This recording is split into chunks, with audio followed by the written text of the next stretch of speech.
दोस्तों, मैं विपिन सावला, भारत का अग्रणीय एलआईसी एजेंट और फाइनेंशियल एक्सपर्ट, आज फिर से आपके लिए एक नई जानकारी लेके आया हूँ। कोरोना का अभी 5वां लॉकडाउन चल रहा है। उम्मीद है आप अपने घर पे स्वस्थ और सुरक्षित होंगे। हालांकि इस लॉकडाउन में सरकार ने अनलॉक करने के लिए बहुत सारे प्रावधान किए हैं, मगर कोरोना के जो लॉकडाउन के वजह से हमारी आर्थिक परिस्थिति देश की जो थोड़ी सी कमज़ोर हो गई, उसको मजबूत करने के लिए सरकार ने बहुत सारे कदम उठाए हैं। उसी कदमों के तहत आरबीआई ने अपने रेपो रेट को और रिवर्स रेपो रेट को कम किया। रेपो रेट वह रेट होता है जिस रेट से बैंक अपना पैसा आरबीआई के पास रखते हैं, और रिवर्स रेपो रेट वह रेट होता है जिस रेट से आरबीआई बैंकों को लोन देती है। जब जब रेपो रेट और रिवर्स रेपो रेट कम होते हैं, तब तब फिक्स डिपॉजिट के ब्याज दर कम होते हैं, और साथ ही में हाउसिंग लोन के, पर्सनल लोन के, कार लोन के भी इंटरेस्ट में भी कमी आती है।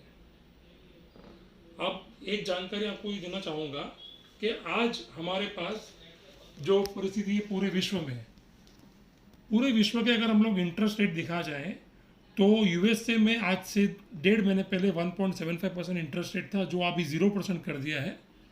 उसी तरह से यूके में 0.75 था, कनाडा में 1.75, चाइना में 4.2, जापान में 0.10 माइनस में है, स्वीडन में -0.25, स्विट्जरलैंड में -0.75। इसी तरह से अगर आप देखेंगे तो इंडिया में सिर्फ 4% हो गया है अब इंटरेस्ट रेट। जापान, स्वीडन और स्विट्जरलैंड ऐसे देश हैं जहाँ पे पैसे की बहुत अधिक मात्रा में गवर्नमेंट के पास पैसा है, बैंकों के पास पैसा है, इसीलिए वहाँ पे इंटरेस्ट रेट नेगेटिव है। इसका मतलब ये हो गया कि आपको पैसा अपना बैंक में रखने के लिए आपको उनको पेमेंट चार्जेस देने पड़ेंगे। अब जब जब कोई भी देश अगर विकासशील देश होता है और वो धीरे धीरे विकसित देश में बदलाव होता है उसका, तो वहाँ पे इंटरेस्ट रेट कम होने वाले ही होते हैं। तो इसी तरह से भारत का एक रेट, जो इंटरेस्ट रेट था आज से 20-22-25 साल पहले के आसपास, 1998 में वो 14% था। आज वो 14% से कम होकर 4% पे आ गया है। और जैसे जैसे हमारा देश विकास के तरफ बढ़ेगा और विकसित होगा, और जो आर्थिक परिस्थितियाँ अभी है उसमें से बाहर निकलने की और उभरने की कोशिश करेगा, वैसे वैसे इंटरेस्ट रेट और कम होंगे। ये आपको बता दूं, मैं जनवरी 2014 में हमारा रेपो रेट था 8%, जो अब कम होकर 4% रह गया है। यानी कि लगभग 6 साल और 5 महीने में हमारा रेपो रेट आधा हो गया है। इसी कारण बैंकों ने अपने फिक्स डिपॉजिट के भी रेट कम करना शुरू कर दिया है। आज स्टेट बैंक ऑफ इंडिया का फिक्स डिपॉजिट का रेट था 5.7%। उसने 3 दिन पहले ही उसको रेट ऑफ इंटरेस्ट को रिवाइज करके 5.3% कर दिया है। यानी कि अगर आपको अपने रेगुलर इनकम के लिए, नियमित आय के लिए अगर कुछ पैसे आपको रखने हैं बैंकों में, तो आपको ज़्यादा इंटरेस्ट नहीं मिल पा रहा है। दूसरा ये होता है कि बैंक में आपके फिक्स डिपॉजिट की जो सुरक्षा है मात्र 5 लाख रुपए तक की है, DICGC स्कीम के तहत।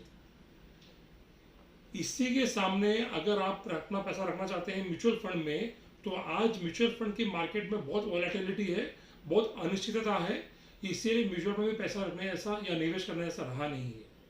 उसका एक उदाहरण तो ये भी है कि फ्रैंकलिन टेम्पल्टन, जो भी बहुत ही अच्छी म्यूचुअल फंड कंपनी मानी जाती थी, उसके भी कुछ स्कीम्स को बहुत तकलीफ में सामना करना पड़ रहा है, जिसके वजह से निवेशकों को उनका पैसा मिलने में बहुत देरी हो गई।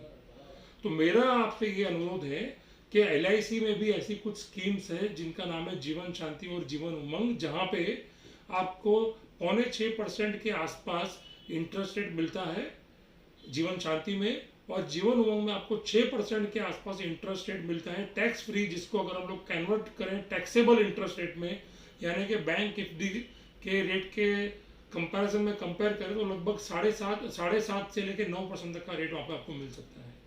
तो मेरा आपसे अनुरोध है कि अपने फिक्स डिपॉजिट को या म्यूचुअल फंड्स को या अन्य किसी इन्वेस्टमेंट को आप उसको ट्रांसफॉर्म करें, पोर्ट करें LIC के इन्वेस्टमेंट्स में, जीवन शांति और जीवन उमंग में।